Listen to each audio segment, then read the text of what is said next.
a parallel plate capacitor. This is a parallel plate capacitor. We want to find the capacitance of the capacitor. What we do, we first assume a Q. And the Q is on the top plate plus Q, and the lower plate minus Q.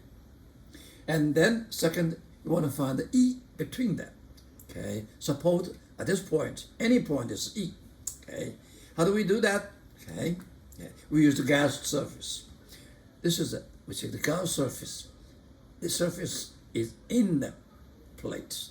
This surface is passing through a parallel plate because the symmetry, the E at any point on this surface is the same as ours. So this is a Gauss surface. On top is in here. At the bottom is passing through. They're parallel. And the other four are perpendicular to this. Okay. So our Gaussian surface is rectangular, enclosing the charge on the positive plate. And this is the one. This plate is here on the bottom surface. MC, the phi, the electric flux passing through the whole Gaussian surface is, by definition, is integration of E dot dA. And we look at this E.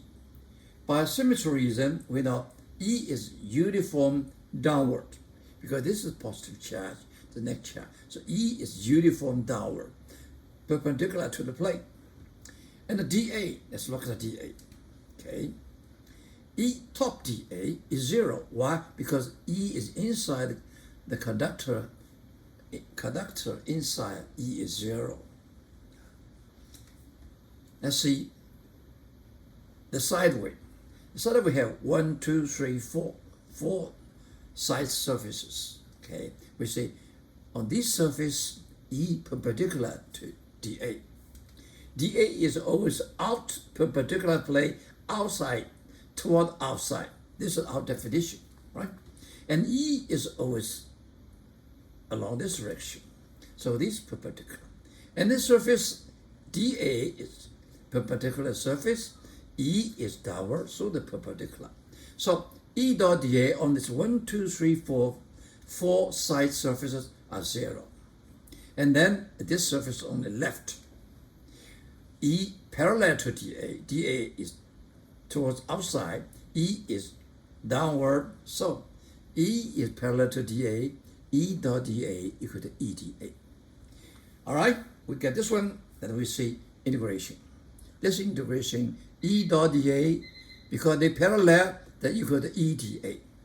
And E is a constant, we take E out. And integration dA, this is equal to A.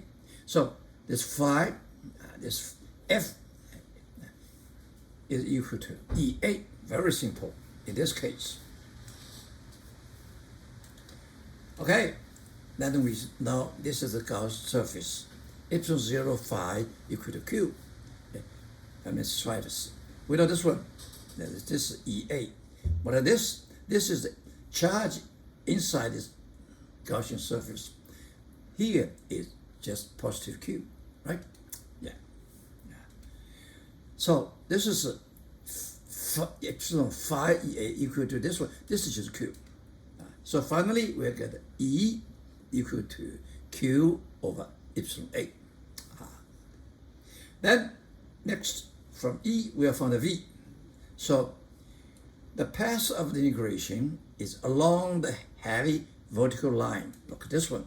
This is a line from positive to negative. Okay, and we see that one. This is equal to integration E dot ds. ds we choose goes down. E is go down. They are parallel.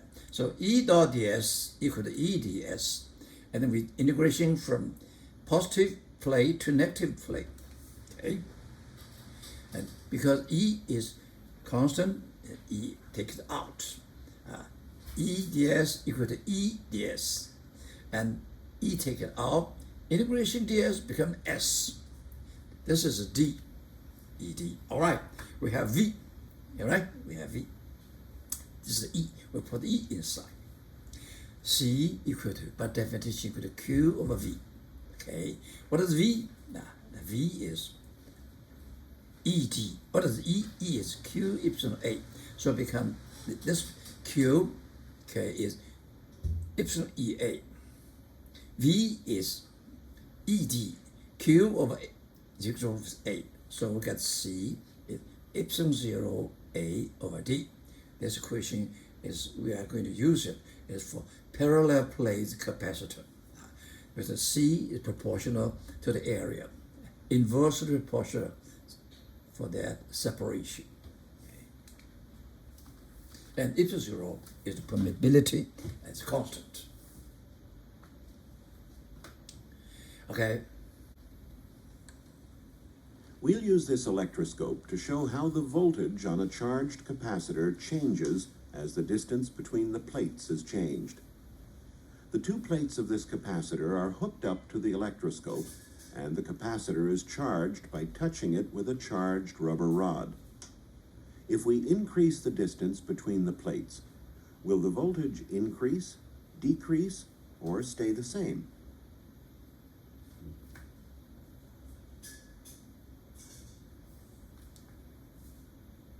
The voltage increases. If we move the plates together again, the voltage decreases.